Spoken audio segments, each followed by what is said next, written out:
नमस्कार, news India देख रहे हैं आप। मैं हूं कुंदन जमैर। सबसे पहले बात करेंगे मौसम की हाल की। इस वक्त की बड़ी खबर मौसम से जुड़ी हुई है। दरअसल दिल्ली एनसीआर में तूफान का कहर देखने को मिला है। कई पेड़ गिर गए हैं। इस वक्त की बड़ी खबर आप बता रहे हैं। तेज हवाओं की वजह से कई जगहों पर पेड़ गिरे हैं। कनॉट प्लेस सेंट्रल दिल्ली में ज्यादा नुकसान हुआ है। दिल्ली के कई इलाकों में ट्रैफिक पर भी असर पड़ा है। पेड़ गिरने से अशोक रोड पर ट्रैफिक जाम देखने को मिला है। कांग्रेस दफ्तर के पास भी पेड़ गिरने की खबर है और सड़कों पर पानी किस तरीके से भर गया है आप देख सकते हैं। दरअसल मूसलाधार बारिश हुई अब से थोड़ी देर पहले और उसका असर सड़कों पर ट्रैफिक पर पड़ा है। कुछ तस्वीरें आपको दिखा रहे हैं। देखिए किस तरीके से दिल्ली में पेड़ गिरे हैं। ये कुछ तस्वीरें हम आपको दिखा रहे हैं। और दफ्तरों से जब लोग निकलने वाले थे तब तेज हवाएं चली, बारिश हुई। ये दो तस्वीरें आपको दिखा रहे हैं। झमाझम बारिश की तस्वीरें देखिए। दाहिनी तरफ जो पेड़ गिरे हैं तेज हवाओं की वजह से, तूफान की वजह से, उसकी तस्वीरें आप देख सकते हैं। कई गाड़ियों को नुकसान पहुंचा है। गाड़ियों पर पेड़ गिरे हैं, कई गाड़ियों को नुकसान पहुंचा है। तो तूफानी हवाओं की वजह से दिल्ली एनसीआर में भी नुकसान पहुंचा है। ट्रैफिक पर बुरा असर हुआ है। दरअसल कई सड़कों पर जल जमाव की स्थिति भी पैदा हो गई है। इस वजह से ट्रैफिक भी स्लो हो गया। ये वक्त वो था जब लोग अपने दफ्तरों से घर का रुख कर रहे थे, तब तेज हवाएं चली और तेज हवाओं की वजह से कई जगहों पर पेड़ टूट करके गिर गए हैं सड़कों पर, इसलिए ट्रैफिक पर भी असर पड़ा है। दो तस्वीरें आपको दिखा रहे हैं। बाईं तरफ कड़कती बिजली की तस्वीरें देखिए, आवाज़ आप सुन पाएंगे और सड़कों पर भरा पानी को भी आप इन तस्वीरों में देख सकते हैं। दाहिनी तरफ आप तस्वीरों में देखिए कितना नुकसान हुआ है। कई गाड़ियों के ऊपर पेड़ गिरे हैं। तो मौसम बदल गया है, मौसम सुहाना हो गया है। आज दिन में चिलचिलाती धूप थी, गर्मी थी और प्री मॉनसून बारिश का लोग इंतजार कर रहे थे और ये प्री मॉनसून बारिश हुई है। तेज हवाओं के साथ बारिश हुई। कल शाम में भी मौसम बदला था। आज शाम होते होते भी मौसम बदल गया और दिल्ली एनसीआर में झमाझम बारिश शुरू हो गई। ये दो तस्वीरें आपको दिखा रहे हैं। कनॉट प्लेस सेंट्रल दिल्ली में ज्यादा पेड़ गिरे हैं।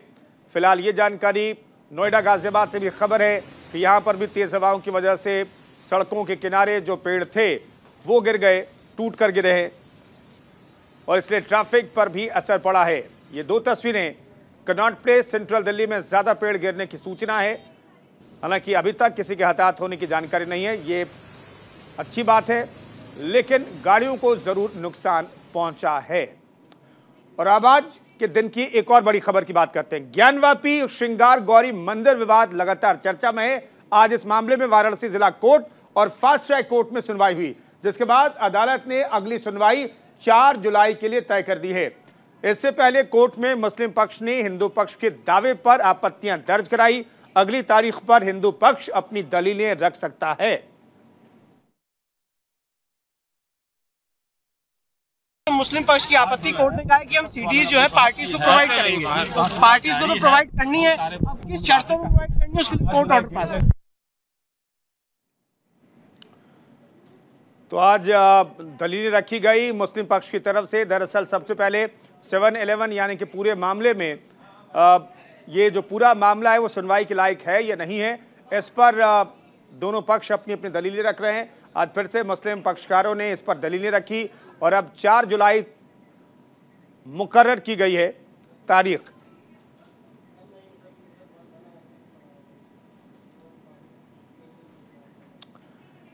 तो अब 4 जुलाई का इंतजार करना होगा। 4 जुलाई को पूरे मामले की फिर से सुनवाई होगी और तब ये शायद मुकर्रर हो पाएगा कि वाकई होना क्या है। आरोप नंबर 1, शिवलिंग के साथ छेड़खानी हुई है, ये हिंदू पक्षकारों की दलील है। पिछले सुनवाई में भी ये आरोप लगाया गया था। आरोप नंबर 2 क्या है, शिवलिंग में छेद किया गया है, ये हिंदू पक्षकारों की तरफ से बातें रखी गई है। किसने खेला सीक्रेट खेल, ये अपने आप में बड़ा सवाल है। आरोप नंबर 3 क्या है, ड्रिलिंग मशीन से 63 सेंटीमीटर तक छेद किया गया, ये भी हिंदू पक्षकारों की तरफ से आरोप लगाया जा रहा है क्योंकि शिवलिंग मिलने का दावा किया जा रहा है। आरोप नंबर 4, शिवलिंग के ऊपर पत्थर चिपकाया गया। ये जो तस्वीर आप देख रहे हैं, इसे लेकर के ये कहा जा रहा है ये ऊपर से चिपकाया गया, ड्रिल करके उसमें छेद भी किया गया। आरोप नंबर 5, सीमेंट लगाकर पत्थर चिपकाया गया है, ये हिंदू पक्षकारों की दलील है। इन दलीलों पर कोर्ट को फैसला लेना है। आरोप नंबर 6 क्या है, चक्री फिट करने के लिए पत्थर चिपकाया गया। ये कहा जा रहा है कि चक्री फिट करने के लिए जानबूझकर के इसके ऊपर, शिवलिंग के ऊपर वो चिपकाया गया। आरोप नंबर 7 क्या है? चक्री के जरिए फव्वारा बनाने की कोशिश की गई। ये हिंदू पक्षकारों की दलील है। ये हिंदू पक्षकार आरोप लगा रहे हैं कोर्ट के अंदर। आरोप नंबर 8, शिवलिंग को खंडित करने की भी कोशिश की गई। यह भी आरोप लगाया गया है कि शिवलिंग को खंडित करने की कोशिश की गई। तो ये 8 आरोप हैं जिस पर कोर्ट को तय करना है कि वाकई इन आरोपों में सच्चाई क्या है। मुस्लिम पक्ष का प्रवेश बंद हो, यह मांग की जा रही है। आदि विश्वेश्वर की पूजा की इजाजत मिले। जो शिवलिंग मिला है उसे आदि विश्वेश्वर हिंदू पक्ष बता रहा है। तो ये मांग की गई मुस्लिम पक्षों का प्रवेश बंद हो, यह भी आज याचिका लगाई गई। आदि विश्वेश्वर की पूजा की इजाजत मिले, मस्जिद का गुंबद ध्वस्त हो और परिसर हिंदुओं को सौंपा जाए, यहां तक मांग की जा रही है। पहले मांग ये उठाई गई थी कि श्रृंगार गौरी की पूजा करने की इजाजत मिले, चूंकि साल में एक दिन ही वहां पर जाकर के हिंदू जो हैं श्रृंगार गौरी की पूजा कर सकते हैं। तो ये याचिका पहले लगाई गई थी और अब ये याचिका पर जो सर्वे हुआ है उसके बाद मामला यहां तक पहुंच गया है कि जो गुंबद है ज्ञानवापी का उसे ध्वस्त किया जाए और पूरे परिसर को हिंदुओं को सौंप दिया जाए। यह भी अब डिमांड हो रही है। फिलहाल इन याचिकाओं पर कोर्ट को फैसला लेना है और अब अगली सुनवाई 4 जुलाई को मुकर्रर की गई है। फिलहाल आगे बढ़ते हैं। दिल्ली में किसान आंदोलन के प्रमुख चेहरा रहे नेता राकेश टिकैत के ऊपर बेंगलुरु में प्रेस कॉन्फ्रेंस के दौरान गांधी भवन में काली स्याही फेंकी गई। बताया गया कि बेंगलुरु में आज करीब 1 दर्जन लोगों ने प्रेस मीटिंग में घुसकर किसान नेता राकेश टिकैत पर स्याही फेंकी। जिस वक्त उन पर स्याही फेंकी गई तब वो मीडिया को संबोधित कर रहे थे। इसके बाद कार्यक्रम स्थल पर अफरा तफरी मच गई और कुर्सियों को इधर उधर फेंका भी गया, एक दूसरे पर उछाला गया। निरस्त किए गए कृषि कानूनों के खिलाफ टिकैत ने एक स्टिंग ऑपरेशन के बारे में बोलने के लिए प्रेस मीट बुलाई थी, जिसमें कर्नाटक के किसान नेता को कथित तौर पर पैसे मांगते हुए पकड़ा गया था और इसी को लेकर के ये कहा जा रहा है कि पूरा विवाद हुआ है।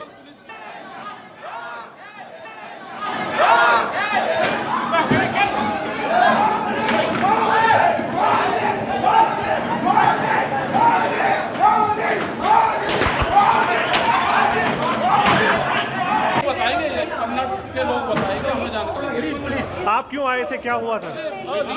अपने लोगों में बैठे कौन लोग अभी बताइए, तो जिम्मेदारी यहाँ के लोकल पुलिस की।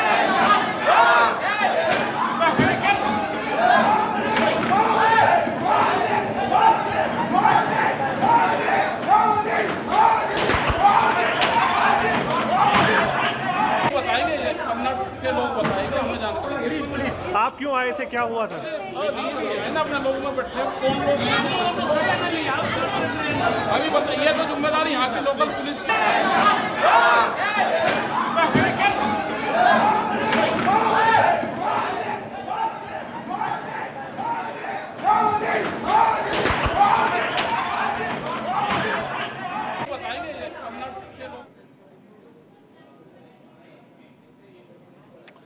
बिहार बीजेपी के वरिष्ठ नेता और पूर्व मंत्री रामकृपाल यादव ने कहा है कि राज्यसभा में जिन 3 लोगों को भेजा गया है वो पार्टी की तरफ से एक संदेश है कि अंतिम तौर पर काम करने वाले को ही टिकट दिया जाएगा।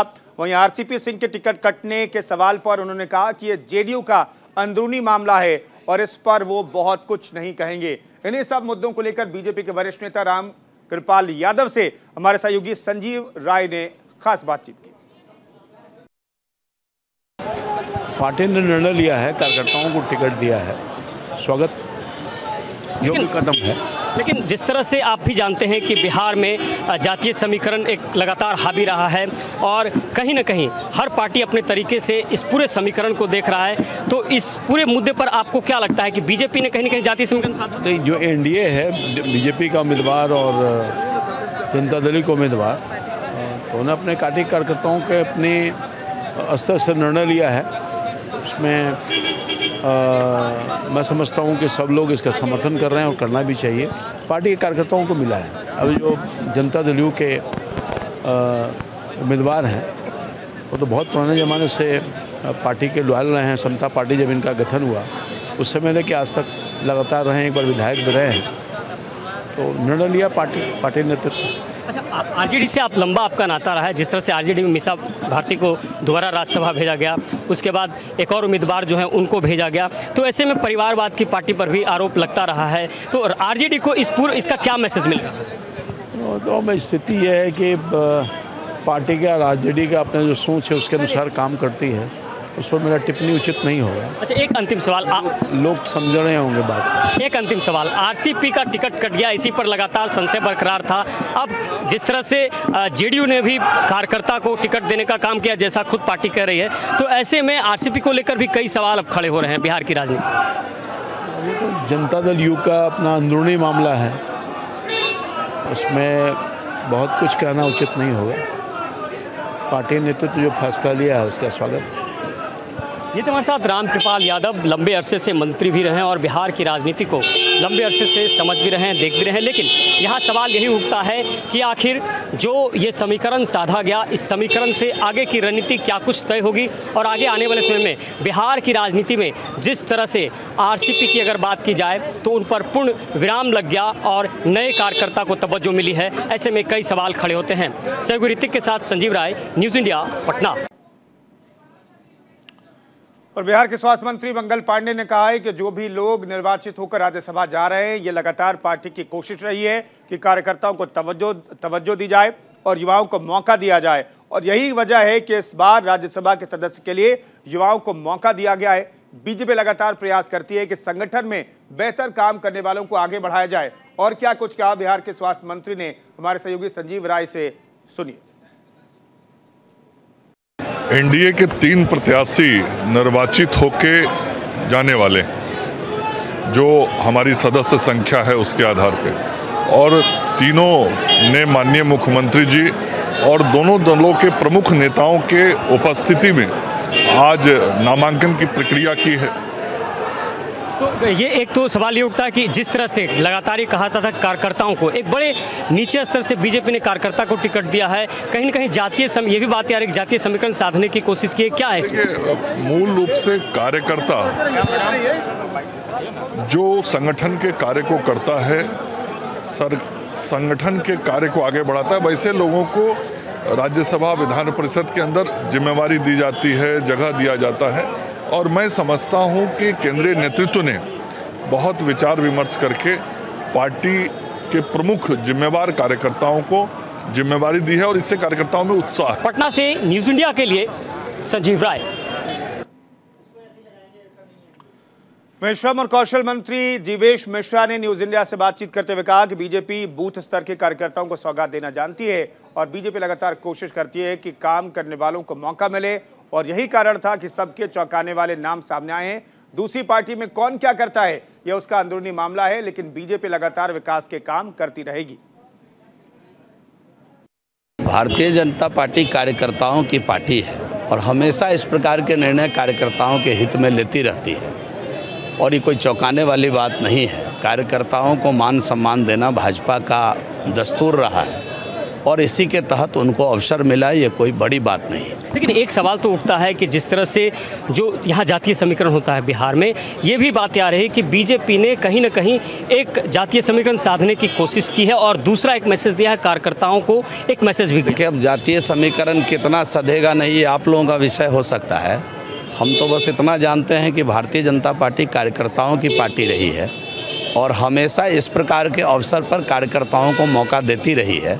उसी का ये परिणाम है कि एक साधारण बूथ स्तर और ब्लॉक स्तर पर काम करने वाले कार्यकर्ता को आगे बढ़ाकर आज इतने बड़े पद पर भेजने का काम। एक अंतिम सवाल, आरसीपी सिंह का जो टिकट कटा उसके बाद जिस तरह से उन्होंने कहा कि वो जेडीयू की सेवा करते रहेंगे, वो नीतीश कुमार के साथ हैं, उन्हें अब आगे देखना होगा क्या कुछ पार्टी के लिए, वो पार्टी के लिए बहुत बड़ा त्याग भी किए। ये तो जनता दल यूनाइटेड का मामला है, ये उनके नेता से पूछेंगे तो ज़्यादा बेहतर होगा। सभी ऋतिक के साथ संजीव राय, न्यूज़ इंडिया। और राज्यसभा सीट के लिए अपने लिए सत्ताधारी गठबंधन के साझा उम्मीदवार उतारने की जगह झारखंड मुक्ति मोर्चा ने पार्टी का प्रत्याशी उतार दिया है। प्रदेश कांग्रेस अध्यक्ष राजेश ठाकुर ने न्यूज इंडिया से खास बातचीत में कहा कि दिल्ली में जो बात हुई थी उसके तहत कांग्रेस का प्रत्याशी उतारा जाना था, लेकिन यहां झारखंड मुक्ति मोर्चा ने अपनी पार्टी के प्रत्याशी को उतारा है। गठबंधन के सवाल पर उन्होंने कहा कि गठबंधन मजबूत बना रहेगा।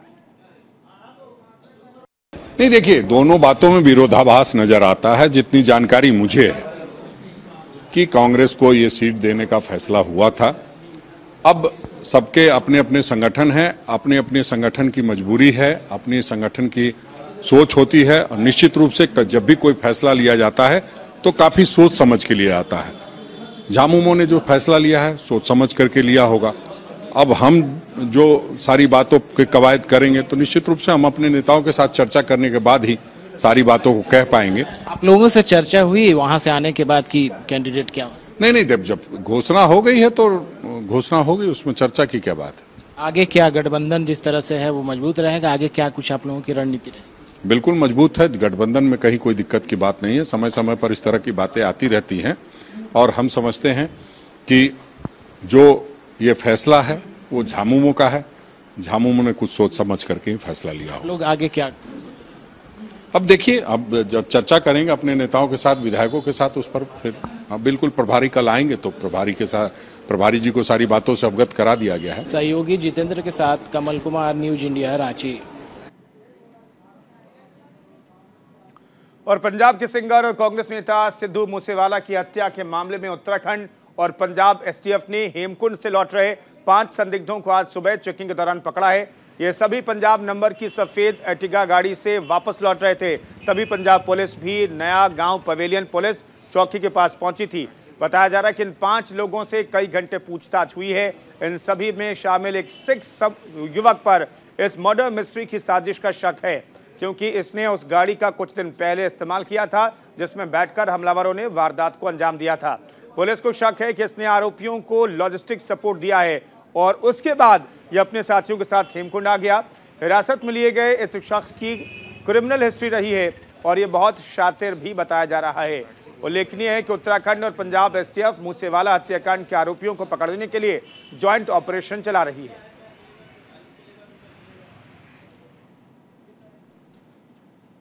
सिद्धू मूसेवाला की हत्या पर कांग्रेस सांसद जसवीर सिंह गिल न्यूज इंडिया से बात करते हुए उन्होंने कहा कि पूरे मामले की एनआईए जांच होनी चाहिए। साथ ही पंजाब सरकार पर तंज कसते हुए उन्होंने कहा कि कानून व्यवस्था बद से बदतर होती जा रही है। सीएम भगवंत मान सब कुछ टीआरपी के लिए कर रहे हैं।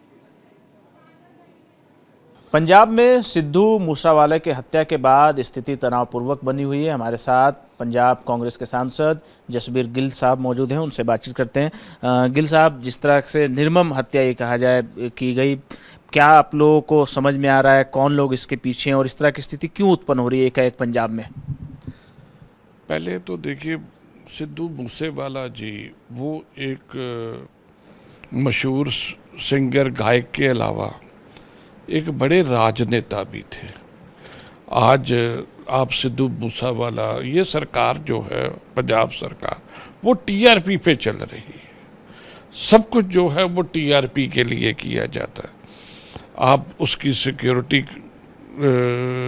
वापस लेते हो और साथ के साथ आप मीडिया पे डाल देते हो ये 400 लोगों की हमने सिक्योरिटी वापस ले ली और अपनी पीठ थपथपाते हो। और इसका पता जब लिस्ट ही आ गई तो पता लग गया एंटी सोशल एलिमेंट्स को कि यहाँ पे इसके पास सिक्योरिटी नहीं, और सिद्धू मूसेवाला जी का दिन दिहाड़े बेरहमी से कत्ल हो जाता है। मैं समझता हूँ इसकी जिम्मेवारी ये पंजाब सरकार है। मैं तो केंद्र सरकार से दरख्वास्त करता हूँ, पंजाब सरकार से दरख्वास्त करता हूँ कि आप दोनों सरकारें तजिंदर बग्गा और उसके ट्वीट पे मत लड़िए, अपने सर जोड़िए और जो लोग बाहर बैठ के स्टेट में आग लगा रहे हैं, खून की होली खेल रहे हैं, आप इनको वापस लेके आइए और कटहरे में खड़ा करके। समझना चाहेंगे कौन लोग ऐसे हैं जो खून की होली खेल रहे हैं, स्टेट से बाहर हैं, थोड़ा सा अगर आप समझा पाएं तो। देखिए, सबसे पहले तो ये लोग जिन्होंने जिम्मेवारी ली है, मैंने भी आज वही पढ़ा है अखबारों में, आपके माध्यम से टीवी पे चल रहा है, ये लोग कनाडा में बैठे हैं। तो क्या इन पे एक्शन लेना हिंदुस्तान और पंजाब सरकार को इकट्ठे करना पड़ेगा। सूचना ये भी निकल कर आ रही है सर कि डीजीपी को जिम्मेदार ठहराया जा रहा है इन तमाम चीज़ों के लिए कि डीजीपी ने सुरक्षा घटाएं और डीजीपी कहीं ना कहीं जिम्मेदार है, तो पूरी गाज डीजीपी पर गिराने की तैयारी हो रही है। आप भी मानते हैं कि डीजीपी जिम्मेदार है? मैं ऐसा नहीं मानता। मूसेवाला जी के पिताजी ने ये अपील की है कि इसकी इंक्वायरी NIA से हो, मैं उसका समर्थन करता हूँ ताकि ये बातें सारी सामने आ सके। गिल साहब का साफ तौर पे कहना है कि कहीं ना कहीं इस पूरे प्रकरण में साजिश है और केंद्र सरकार को दखल देने की ज़रूरत है और राज्य सरकार, केंद्र सरकार एक साथ तालमेल बिठाकर काम करे ताकि इस पूरे जो नेक्सस है उसका पर्दाफाश हो पाए। कैमरामैन मनीष के साथ रवि सर्राफ, न्यूज़ इंडिया, दिल्ली। मशहूर पंजाबी सिंगर और कांग्रेस नेता सिद्धू मूसेवाला की गोली मारकर हत्या कर दी गई। घटना के समय उनके साथ वाहन में कुछ अन्य साथी भी मौजूद थे, जिसमें से 2 साथी जख्मी हैं जिन्हें DMC लुधियाना रेफर किया गया है। DMC लुधियाना के डॉक्टर रजनीश गर्ग घायलों का इलाज कर रहे हैं। डॉक्टर रजनीश गर्ग का कहना है कि 2 घायलों को लुधियाना DMC में भर्ती कराया गया है और उनकी हालत फिलहाल स्थिर है।